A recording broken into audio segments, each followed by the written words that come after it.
Bonjour à tous, ici Yakuneko et bienvenue pour la vidéo de la semaine. Cette semaine, on va comme d'habitude revenir sur le classement de la semaine, mais également sur la première semaine des ventes des sorties du mois de juillet. Il y en a énormément ce mois-ci, alors sans plus attendre, je vous souhaite une très bonne vidéo.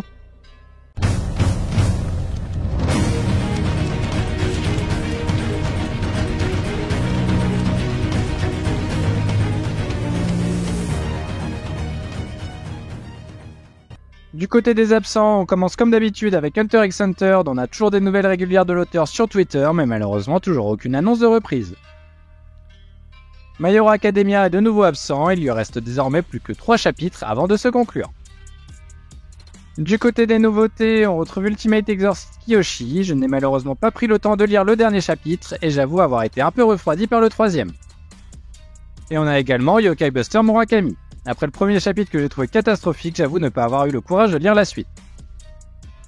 La couverture est donc pour Mien Roboko cette semaine pour fêter ses 4 ans de publication. Je me demande s'il y en a parmi vous qui le lisent, ça a l'air vraiment particulier et vraiment adressé à un public japonais.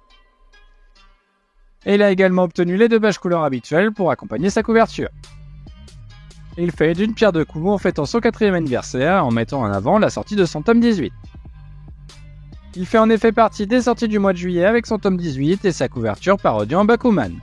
Ce sera vendu 10 191 exemplaires durant les 4 premiers jours, ce qui est un peu en deçà de ses 2 derniers volumes. Imaten nous offre bien évidemment une page couleur pour son 2e chapitre. Kagorabashi obtient également une page couleur pour promouvoir son tome 3. Tome 3 qui se sera vendu à 49 035 exemplaires en 4 jours, encore mieux que pour son tome 2. Et à titre d'exemple, c'est mieux qu'un mois complet de Mission Yozakura Family. Et petite info très intéressante, Kagorabashi arrive chez nous en France aux éditions Kana en février 2025. Et pour finir, Akane Banashi obtient également une très jolie page couleur. Et sans plus attendre, place au classement, et c'est au tour de Kyokuto Necromos de se retrouver au fond du classement et d'attendre bien sagement son annulation. Bleach House n'est donc pas dernier pour la première fois, mais il n'a quasiment déjà plus aucun espoir de survie. Et Astro Royal complète le trio de fin pour la 2e semaine consécutive. Du côté des ventes de son premier tome, il s'en sera écoulé 16 686 copies, ce qui est quand même très correct pour un premier tome. C'est mieux que le premier mois de vente du tome 1 de Mission Yozakura Family, Undead Unluck et même de Sakamoto Days. Ça peut lui assurer une survie au moins temporaire. Kill Blue échappe une nouvelle fois de peu au trio de fin et continue les performances en dessous des attentes. Super Psychic Policeman Shoujo recule de nouveau dans le classement et atteint pour la première fois un classement à 2 chiffres. Mission Yozakura Family gagne une petite place mais son classement reste très moyen. The Elusive Samurai revient après 2 pages couleurs consécutives et à la 8e place, ce qui est dans sa moyenne mais ce qui reste tout de même décevant. Et du côté des ventes de son tome 16, il s'en est vendu 25 486 exemplaires lors de ses 4 premiers jours de vente. Il est plutôt dans une trajectoire descendante, à voir si son animé arrive à lui faire remonter la pente. On ne voit sûrement pas encore l'impact vu que c'est sorti dans la même période. News Exorcist revient également après une page couleur à une correcte 7e place. Et il aura vendu 17 004 exemplaires durant cette première semaine de vente, ce qui semble plutôt mieux que les derniers tomes, et à voir dans les prochaines semaines si cela se confirme. Witchwatch était absent la semaine dernière et revient à la 6e position. Du côté des ventes, il s'en sera écoulé 29 185, ce qui est bien mieux que son tome 16 qui en avait environ 25 000 à la même période.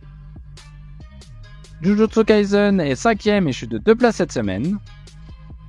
Et du côté des ventes, il obtient 582 069 ventes dans cette première semaine. On est clairement dans un tout autre monde par rapport aux précédents cités, mais cela reste tout de même bien en deçà de son tome précédent qui en avait presque 750 000 lors de la même période.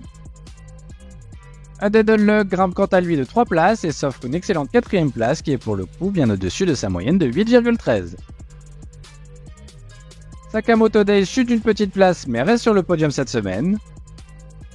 One Piece revient de sa pause habituelle à sa tout aussi habituelle 2e place. Et du côté des ventes, il atteint l'énorme score de 811 541 exemplaires vendus lors de la première semaine de vente, ce qui est quand même en baisse mais qui est sûrement normal après 109 volumes. Et pour finir, et après 3 semaines privées de podium, Blue Box retrouve enfin la première place.